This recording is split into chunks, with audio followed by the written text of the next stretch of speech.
Hi, everyone. Thank you so much for joining us today. Welcome to APQC's webinar, Bridging Divisions, Collaborating Across Silos. And I do just want to say I apologize for not the inability to chat. We are experiencing some technical difficulties with our Zoom, but we will be working on that, and we hope to enable that very shortly. For now, please feel free to use the Q&A tool. I certainly can see what you're putting in there, and we appreciate those folks who are sharing with us. Thank you. So I'm Marisa Brown, APQC Senior Principal Research Lead for Supply Chain Management. And it is my extreme pleasure to be able to introduce our speaker to you today.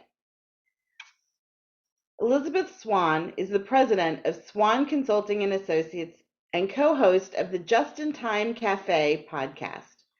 She's the co-author of the Problem Solvers Toolkit, a surprisingly simple guide to your Lean Six Sigma journey, and she's a 30-plus year veteran of the continuous improvement industry. She's a master black belt, speaker, coach, and Lean Six Sigma consultant with the focus on reducing barriers to change and leveraging people. And personally, I've had the opportunity to learn from Elisabeth in one of her training classes many years ago, back when face-to-face trainings were actually a thing. And then earlier this year, as I was looking through my LinkedIn feed, I started to see more and more of Elisabeth's posts. And as I read them, I started to realize how relevant they were and how connected they were to the research that I do here at APQC. They tied in very closely with the project I was doing on creative problem solving in supply chain, and also driving collaboration across the supply chain. And of course, that's not to mention the way in which it reinforces all of APQC's knowledge management research we've been doing for decades.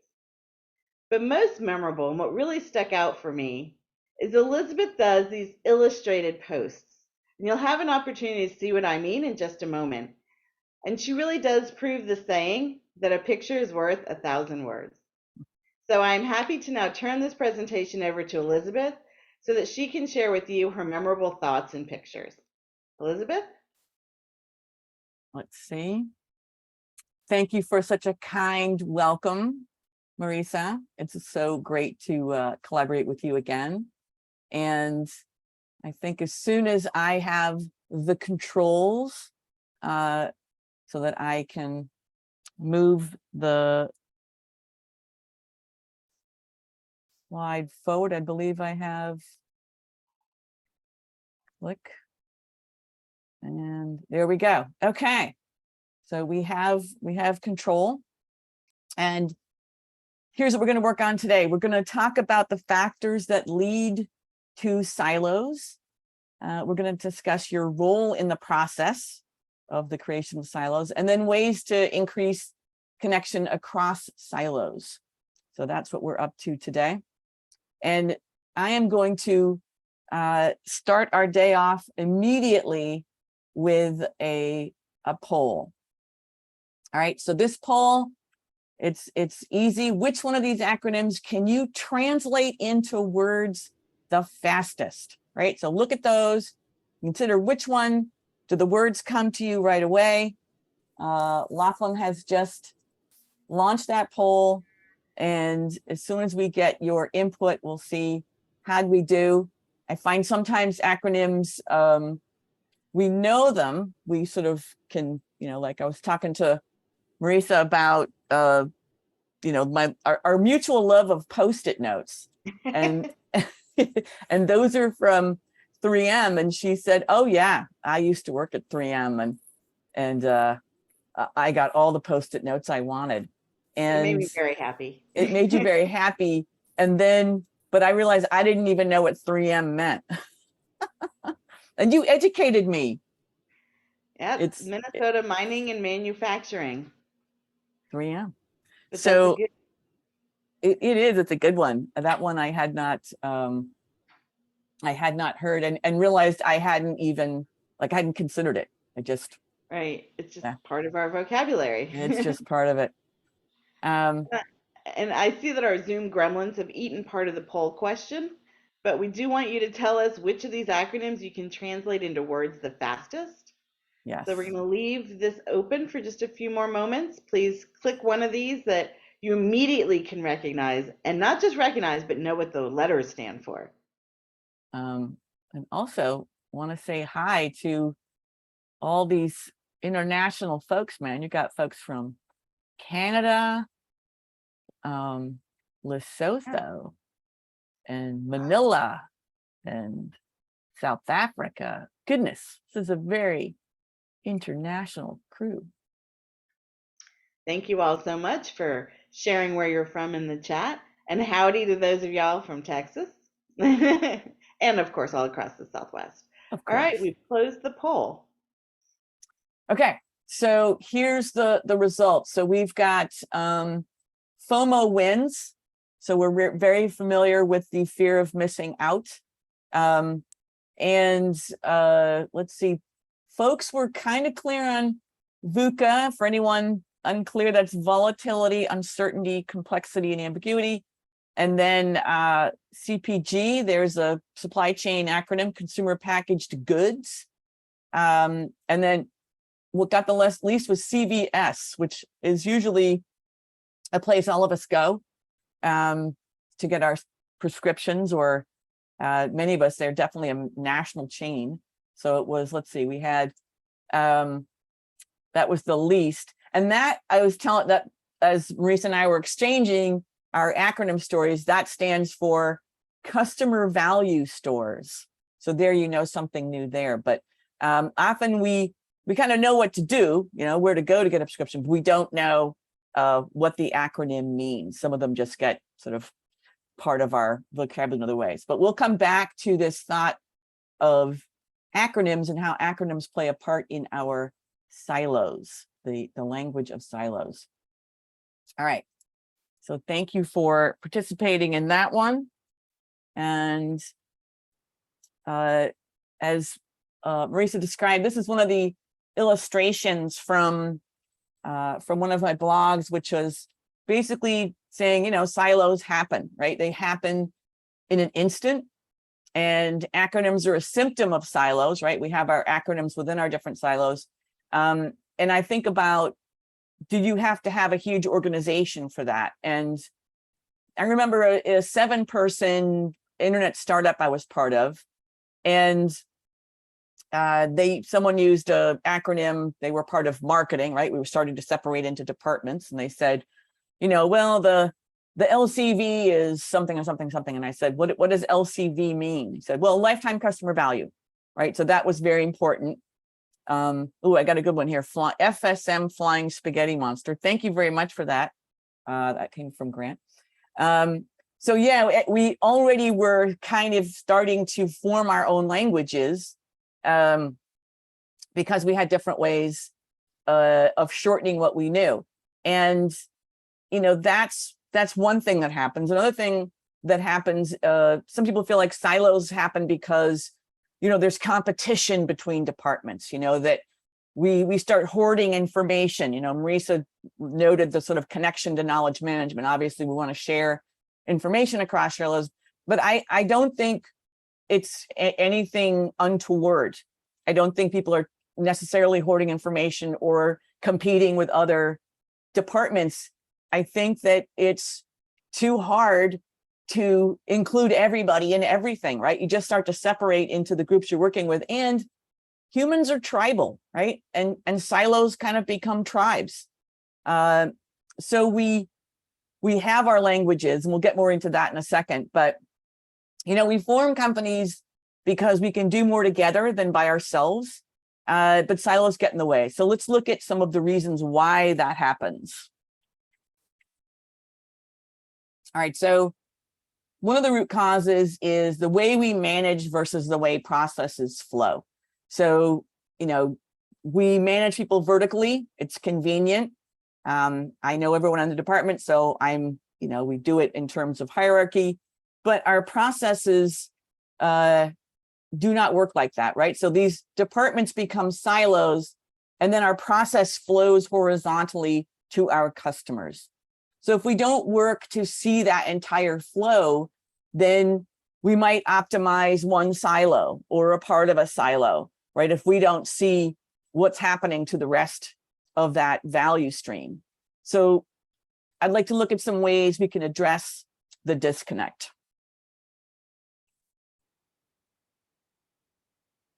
So how do we address structure? So this is another illustration that comes from this idea that, you know, one element or one thing that helps is walking in other people's shoes, right? So what are some ways to walk in others' shoes? And one of those ways is to organize by value stream. So this you know, my background is in process improvement, as Marisa was saying, and in order to think systemically, we like to work with people through what is their value stream, where, you know, end to end, what's going on. So this was part of the work we did with King County. This is their finance and business operations department. I have to spell that out carefully because my colleague refers to them as FBOD. And I was thinking, what does that stand for?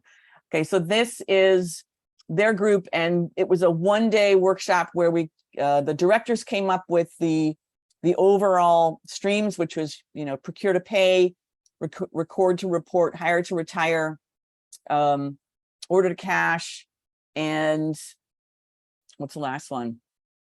Assess to collect. So then they pulled in the next layer down, 32 supervisors to break out each of these streams, right? So there's, you know, 300 employees. Obviously, these streams are all in separate groups, but they served 35 different agencies, 36,000 people in the state of Washington. So part of their effort was to work with each other to improve the way they worked across the process. So one of the things that helps with that is to conduct what we call leader process walks, right? So you walk entire value streams. So I'm going to throw some new terms at you. Another term for a process walk is a gemba walk. And gemba comes from the Japanese term real place. It's just saying where things are happening, right? You're not sitting in your office making phone calls. You're not on a conference call somewhere. You are going to where people are doing the work, and you're working to go see, right? Go see how things work.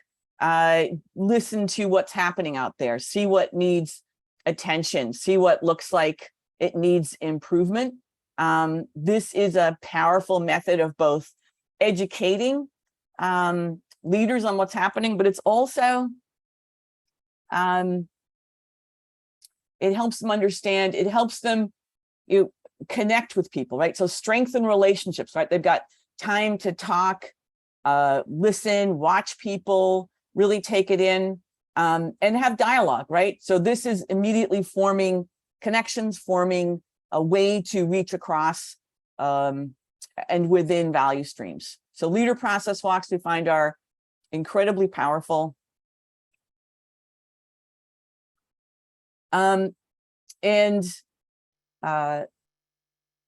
This was one of the results of the process walk, a leader process walk being conducted by Ken Guy, and he was the director of FBOD, Finance, Business, and Operations Department. And they said, okay, what we want you to do as part of getting to know this process, we want you to go to our website. We want you to sign up as a vendor. So he sat at a computer and he went through the process as if he were becoming a vendor. And then he said, is this what we do to vendors? Right? This was a huge shock to him. And he said, okay, whatever we need to do, I'd like to support that effort to do a better job of working with our vendors. And that sense of disconnect, sort of seeing how things really work, it's a great thing to bridge some of those informational gaps. So how we communicate, also back to what I opened this whole session with, how do we address the way we communicate with each other, right?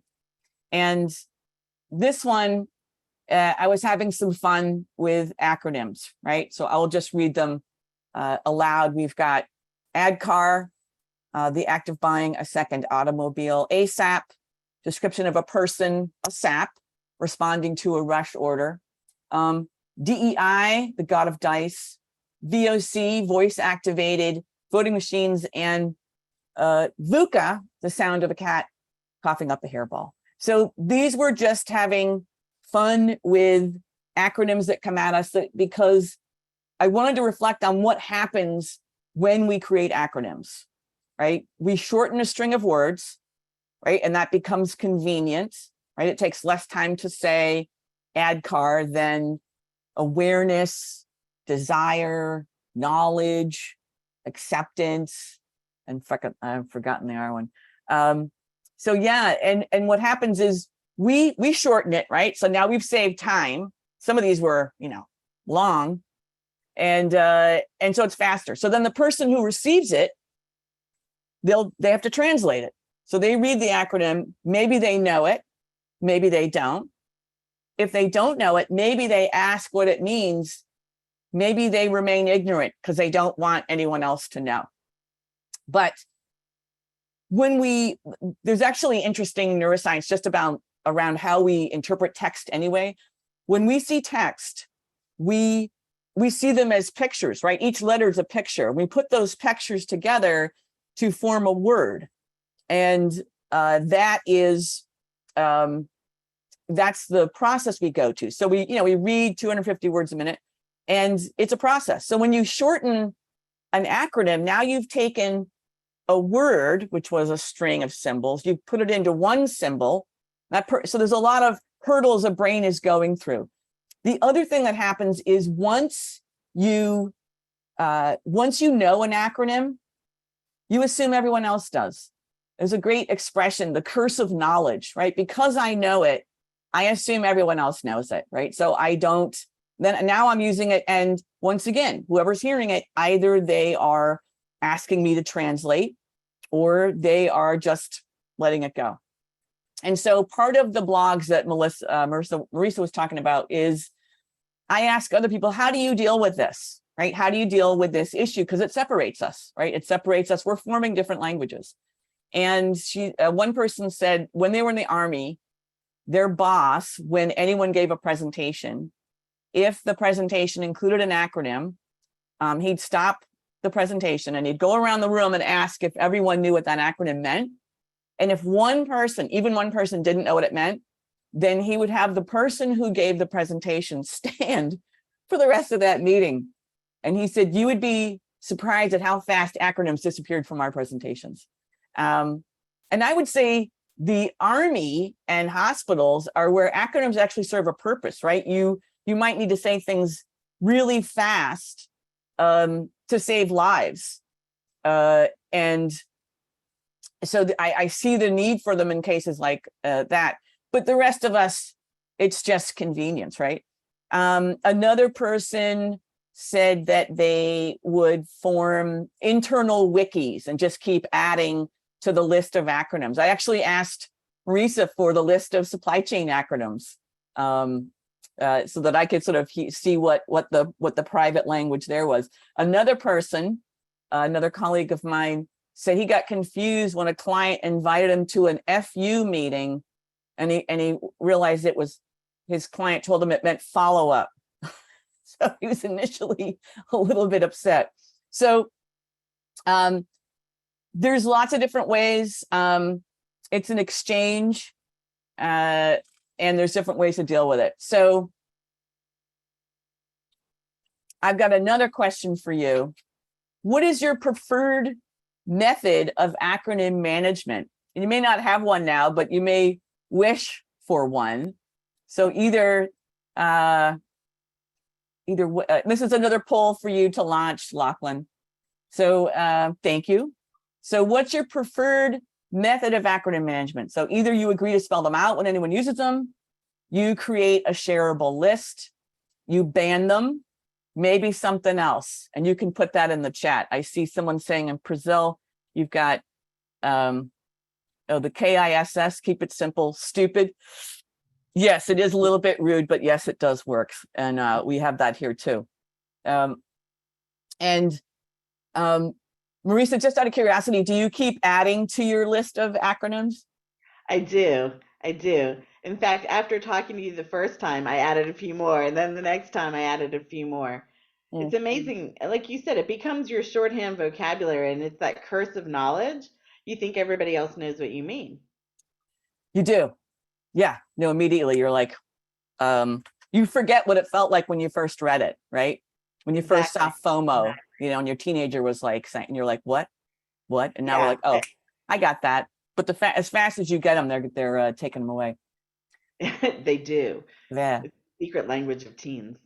All right, So looks like we have our results. we do. So we've got 59% agree to spell them out when anyone uses them. Awesome. I'm with you.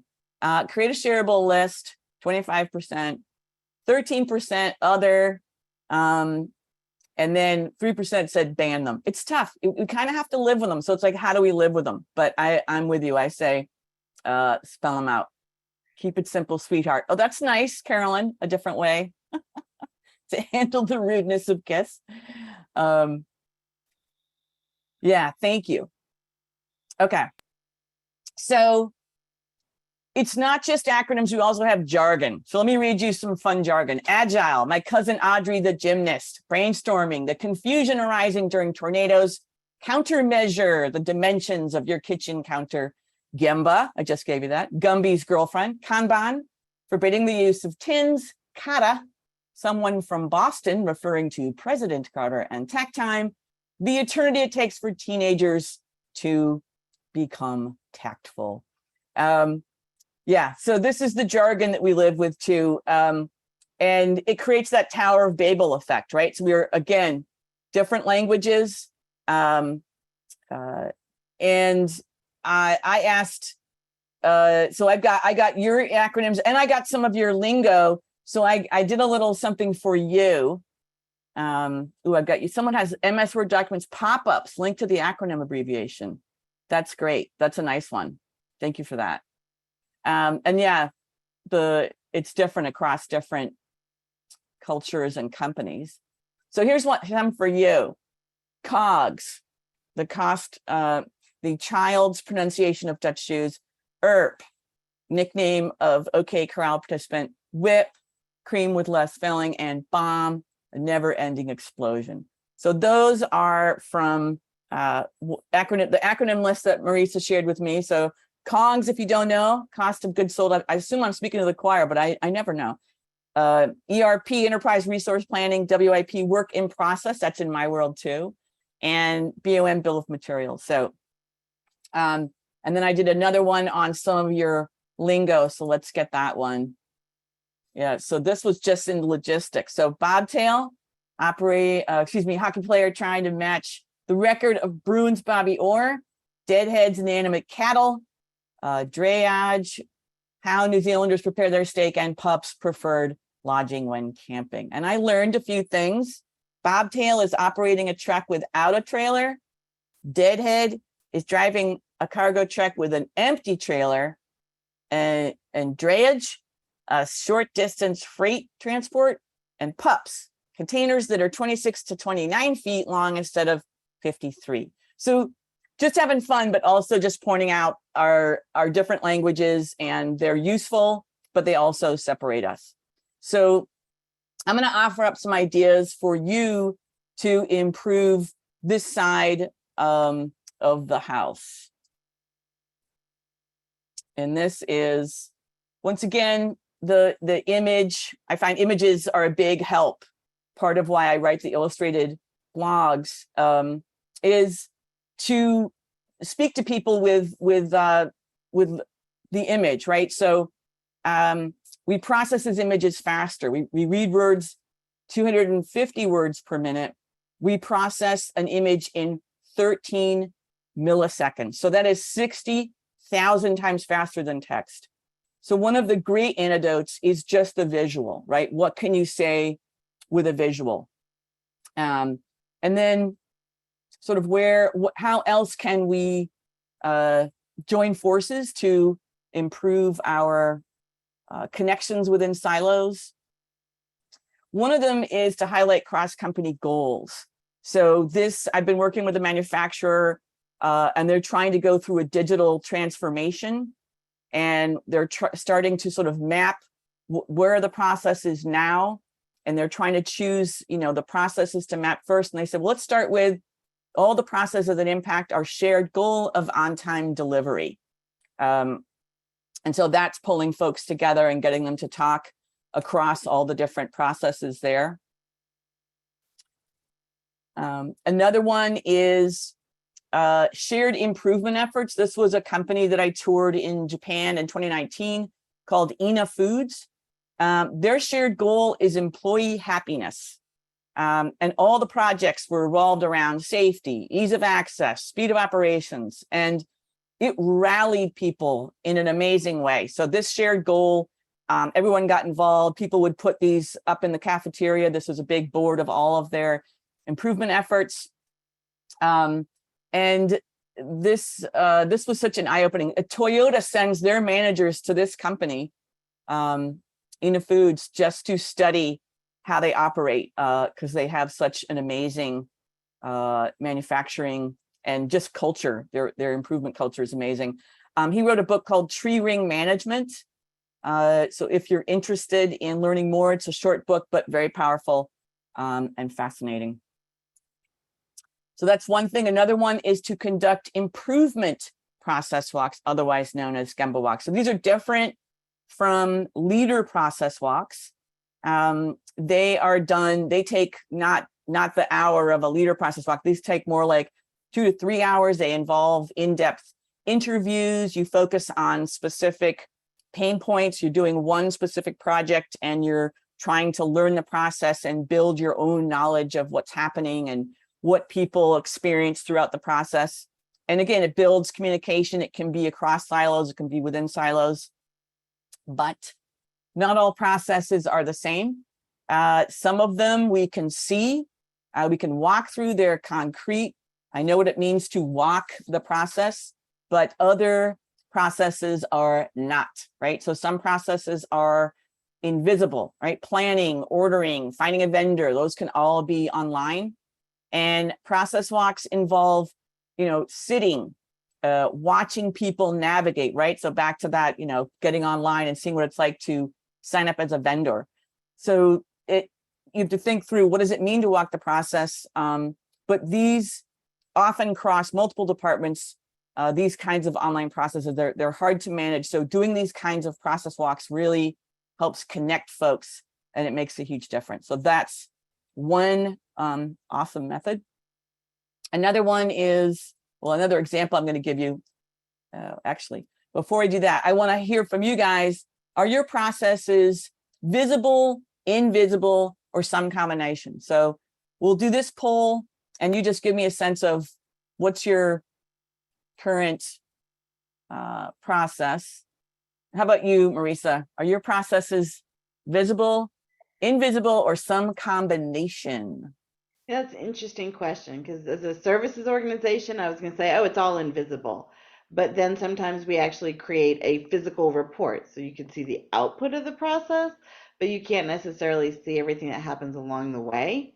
Although now that we use things like Microsoft Teams, where chats are visible for everybody, it's surfacing more of the things that used to happen just in a one-to-one communication. Now it can be one-to-many, and it stays there. So I don't know if that really counts as visible. It's still all electronic, and you'd have to sit there at a computer to see it, or a device. But that's an interesting question. Yeah. I mean, if I think about the layout of APQC, I see, it's open in a lovely way, but it's largely invisible, right? I mean, I might see people gathering. You have she's got some results for us. Do you see them? No, where are our poll results? It's a secret. Okay, so great. Okay, so mainly some combination, 71% some combination, 29% completely invisible. Right. So just being mindful as you think about that. The invisible ones, tougher to manage, right? Because as Marisa's saying, we largely are operating on online. Okay, thanks for that. Keep that in mind. Now I'm going to go to an example of a visible, well, actually, this was largely invisible too. So this image is based on a hotel, the process of hotel event billing. I worked with hospitality in the hospitality arena for decades. Yeah, knowledge processes are invisible. I think that's fair, Raquel. So this was an issue where there was a 3-month delay between the event at a hotel, right? Think wedding, company meeting, right? So whatever the event was, it was close to 3 months before a customer got an invoice, right? So this caused a number of things. So first off, customers called, where's my invoice? Where's the invoice, right? They're trying to manage their own processes. It also resulted in disputes. Customer would get an invoice 3 months later and say, I don't remember a nice sculpture. And they couldn't dispute it because it had happened so long ago. So they were losing money in the process of having delayed even requesting money. So what they looked at in terms of what happened was a lot of handoffs. So this is a very late going of exactly how many back and forths there were between these different departments. And that meant constant rework, double checking all the upstream work, calls, lots of calls back and forth from the customer. And whenever you've got these handoffs between different departments, you've got dropped balls, right? So anytime you're handing it off, you've got an opportunity for errors and missed information. And that was happening to an incredible extent. So the goal, they got together on this, right? They said, all right, we got to fix this. And initially the team pushed back. They were like, no, we're too busy working on the backlog. We don't have time to fix it. They were going to keep working the 3-month backlog. So they said, no, let's get together over the weekend. We're just going to knock this out. And the goal they agreed to was send the invoice out the next working day. So a very big goal. And one of the things that helped them, and they did a lot, right? So a lot of things changed, a lot more collaboration upstream, a lot more people getting together. But the biggest change was work cells. And those might be familiar to you, sort of manufacturing work cells. And this was taking people from different departments and putting them in these pods, right? And the departments, this was a change, right? So physically co-locating people, you're out of your department with your buds and you're going into this other pod with these other members of other groups, but it cut down the silos and it made the single piece flow available. It made the communication incredibly simple. They're all sitting next to each other. And they knocked the whole process down to a single day. And some of them were getting it out the day of. So this was, this can be incredibly powerful. I work with teams a lot that do this, and it's a big change. Okay, so then what are some other connection points, right? There's lots of ways we can connect with each other. We'll look at some other options. So this one, some other places, we toured a lot of manufacturers in Japan and then also here. So huddles, right? So huddles involve both the huddle, right? Usually they're a morning huddle, they're 15 minutes. You guys, I don't know if you do huddles or not. I see them a lot. I work a lot with healthcare, so morning huddles. They have different tiers of huddles. So it's like a frontline huddle, and then the manager of the frontline, maybe the charge nurse, will then go and join a department head huddle. So she'll join the second tier huddle. So they connect each other by joining each other's huddles. Stand-ups, thank you, Benjamin. Yeah, also called stand-ups. And the idea is you stand up, right? So you're only there for 15 minutes or less, right? You're not going to stand for much longer. So stand-ups is a great term. And tailgate talks, I like that. Another one. So next to them, you've got a process performance board. You can see over on the right image, you've got safety, quality, delivery, cost. Can't read the last one. And Scrum's great. So those are another quick get-togethers. So these are great opportunities to pull people together. And normally huddles are people who work together, but I've also seen them used for things like once a year processes, like end of year financial close. So that's going to be pulling a lot of people together. So you can pull different departments together because they all have a piece in it. It requires cross-department collaboration, and huddle boards are great to pull folks together like that. So thinking about those in a broader sense, like in what ways could we use huddles to pull people from disparate groups together? What's a combined effort? We could do that. Digital drop-in, that's cool. Scrums, daily management boards, good. So yeah, see, we all have our own terminology, right? But powerful, quick, great ways to have folks connect physically with each other. So then let's move to a more individual level. And for that one, we can have cross-departmental mentoring programs. So these are awesome opportunities. I've seen these work really well with supervisors, mentoring supervisors. You could take seasoned with new, and it's not just for onboarding, it's ongoing. And you can connect people from different areas, right? And there's some advantages there. Obviously, they're not going to know the specifics of what they're working on, but they'll have the ability to step back.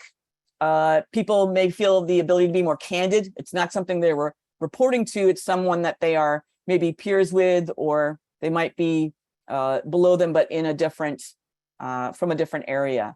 So cross-departmental mentoring, a great opportunity. And then lastly, just the idea of socially getting together, right? And obviously, COVID knocked most of that out. Although it actually increased it for some. There's games you can play online. What was it? There was one that's kind of it came from the company that does You Don't Know Jack, Whiplash, there's Wordle, yeah. Okay, Wordle. So you could do online stuff together and have groups that do that. There's obviously lots of opportunities there, but just some format, some availability for folks to digital happy hours. Thank you, Marisa. That is very inviting. That would be a cool thing to do. So yeah, these are obviously Jackbox. That's it. Leanna, thank you. Jackbox games. Those are, I actually got to know my in-laws better because we would play, I think it's Whiplash once a week. Okay, and I miss those. So some things, as we get a little further away from some of our remoteness, we lose a little. Okay, so then just reflecting on what we just came up with. And you guys have been really generous with throwing Quiplash. That's it, yeah. It wasn't Whiplash, it's Quiplash. So yeah, just going through what we came up with. So using common terms, reducing acronyms or spelling them out, organizing by value stream, not, sort of an overnight thing, but it's definitely doable, has a huge impact. Conducting leader process walks, really getting to understand what's happening, forming relationships, having dialogue. Initiating cross-functional improvement efforts based on shared goals, creating cross-company mentoring programs, really pulling folks together from different arenas, connecting for dedicated huddle meetings and social and sports groups, cross-company groups of work. Thank you, Raquel. That's a good one. Any others? Yeah, any of you guys have other ones that appear to you? Cross-company and training. Cool. All right, so let me just give you one more poll. Based on those, which of the following seem like viable remedies? And you can click all that apply. All right, so Marisa, which of these appeal most to you? Interesting. I think one of the things that I would find really fascinating, some of the cross-company mentoring programs that you mentioned. One of the companies I was working with implemented a reverse mentoring program where they had some of the newer, younger employees mentoring some of the more tenured employees, especially related to the use of certain digital tools, where it came more naturally to the newer folks and it was a bit more a challenge. And I'll put myself in that, tenured employee bucket there. But it's a very powerful approach to really help employees in all different ways feel empowered and valuable to the organization. Yeah, Um, I'm with you. I mean, I've seen that be great. I've seen it be incredibly just eye-opening for both ends. Like you're saying, if you do seasoned with brand new, you get some of that cross-cultural piece. I will Um, say that's where I picked up a couple of good phrases and some jargon. some jargon. You got to learn the jargon from the youngsters. Exactly. Like Uh, I didn't know what spill the tea meant. Do you know that one? spill the tea. Spill the tea. What does it mean? It means to share the gossip. Ooh, That was spill the news to tea. me. All right, So yeah. I like it. I like it. Um, and then I'm getting a knowledge cafes. I like that. Knowledge transfers, community of practice. That's great, Marcel. Those are huge. I appreciate those. All right. Did I miss what walking out loud? Working out loud. Working out loud. Working out loud. Do you know that one? We actually had one of our conferences at APQC, one of our presenters was talking about that. I realize it's a little different than just narrating my work as I go, which I do by talking to myself all the time.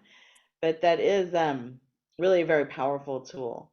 Cool. Oh, looks like we've closed the poll. All right. What did we get here? So we got winner was initiate cross-functional improvement efforts. Near and dear to my heart. Thank you. That's awesome. Next up, it's organized by value stream. Huge.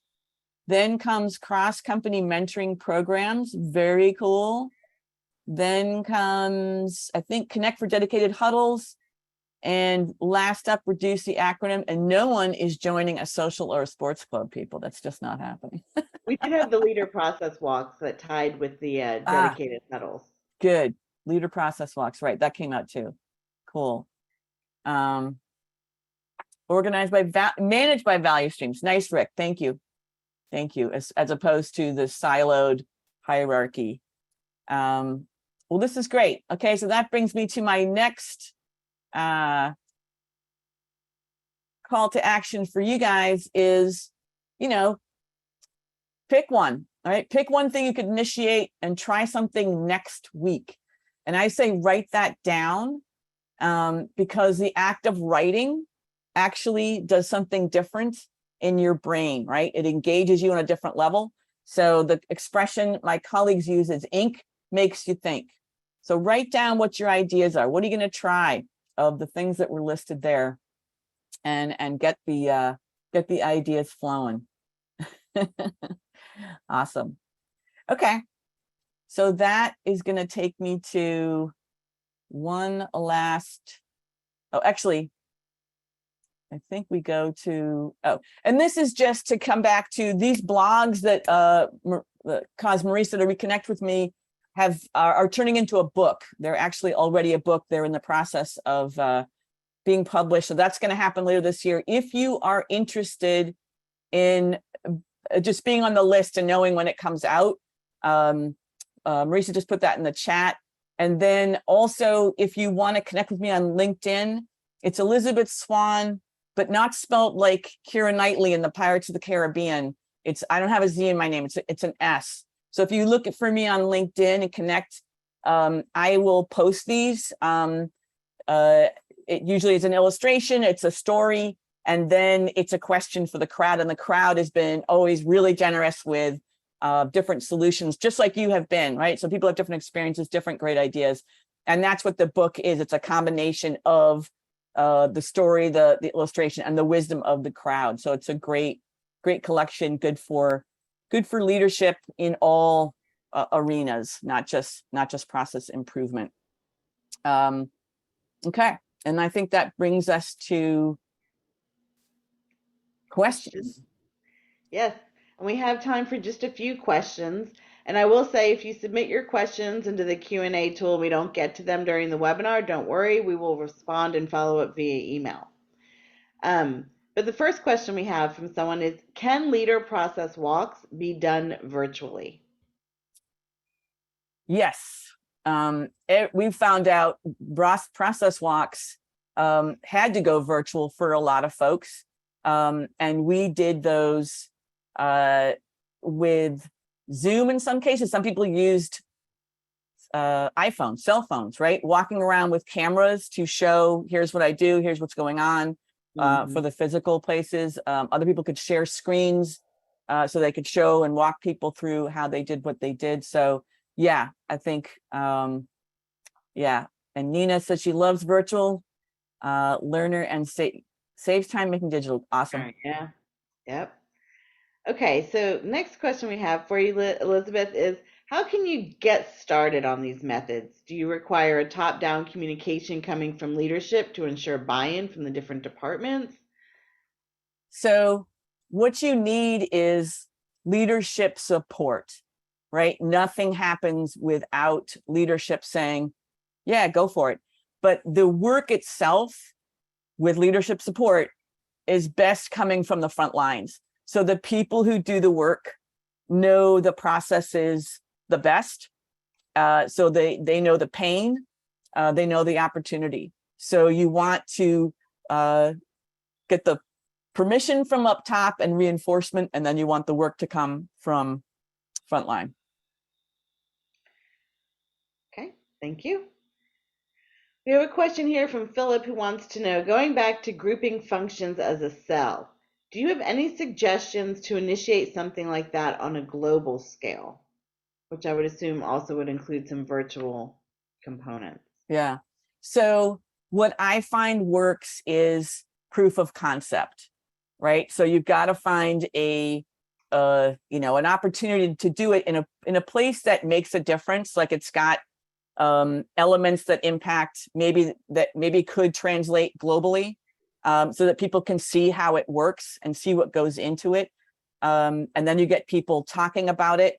So I feel like you need proof of concept first before you can go and make that bigger. Okay, great. So the next question is, are people really okay with leaders and others conducting these process walks? Yes. And what we do with folks who are doing either leader process walks or improvement process walks is we kind of preface it with the rules of the walks, which is you are leading as you are learning, you are listening. It's like you have big eyes and big ears, right? You got 2 eyes, 2 ears, 1 mouth, and the ratio is important, right? So you're not speaking as much, you're listening and looking. You're also asking to understand. You're never asking to say, why are you doing it this way instead of what's on the SOP, right? So you want to be clear that this is for building profound knowledge on both of them, right? So the other one is interviews. You're just trying to ask to understand. It's never with judgment. So we go in with very clear rules. I like that. So it's not a punitive experience. Never. In fact, one of the things we saw during the pandemic is a lot of the most successful companies totally deviated from standard operating procedures, and people did go rogue, and that's what in many cases actually saved the company, is when there's major disruptions and you have to do things differently because the environment has shifted so dramatically. But what we saw the best companies do is capture those departures and then, as part of a lessons learned process, figure out, is that a better way to do it than what we've been doing, so that they didn't lose sight of those innovations. Man, I was just having this conversation with a nurse, and she was telling me how she advocated for telehealth for years, right? And she just kept pushback. COVID hits, it happened overnight. Suddenly, boom, we could have telehealth, and it's completely altered healthcare, right? So yeah, so disruption, and now that's standardized, as you say, right? So once you see the disruption forced us to go, boom, all right, well, how do we standardize that? And so that we've got that codified and people know how to do it. So yeah, I'm with you. It's so amazing what we can do when we have to, right? Yeah. I think we have time for probably one more question. Any suggestions for dealing with disinterest in process walks? This person says that they've tried to do them before, but people sometimes don't care or pay attention, so they don't retain the info that's being shared. I guess it depends on what's the purpose of the process walk. So oftentimes people need to understand the why, and the why has to be compelling. So, and that I go back to stories, facts and data, which are helpful, but the stories behind them. So what makes it important to have that? What's the phrase I often use with folks is for the sake of what, right? So if we do this, what's going to get better for you, for me, for the organization? So raising that sort of why do I care? Raising that up and getting to a why that people can connect with. And that sometimes people don't have that or don't go through that. Yeah, no, stories make a huge difference. That's part of the you hit on something, the what's in it for me. And then one of the experts that I work with a lot, she talks about what's in it for we. So that it's not only for the individual, but it's also for the organization. I like that. That's really nice. What's in it for we? I'm going to use that. Exactly. So I want to really say thank you so much, Elisabeth, for sharing your thoughts and your insights. And like I said, if we didn't get to your question, we will definitely follow up with you after the fact. Just want to kind of move forward here and again share your contact information with the attendees. We really appreciate your insights and all of your illustrations. I find this so incredible. And I do want to remind everyone that you will receive both the recording and the slides from today's webinar within a few days via email. And if you have any additional questions, please feel free to reach out to Elisabeth or to APQC. And as always, we invite you to connect with us via social media, stay engaged, and receive the latest updates. So thank you again for sharing your insights, Elisabeth, and thank you everyone for joining us. I hope you have a wonderful rest of your day. Thanks for having me. Take care.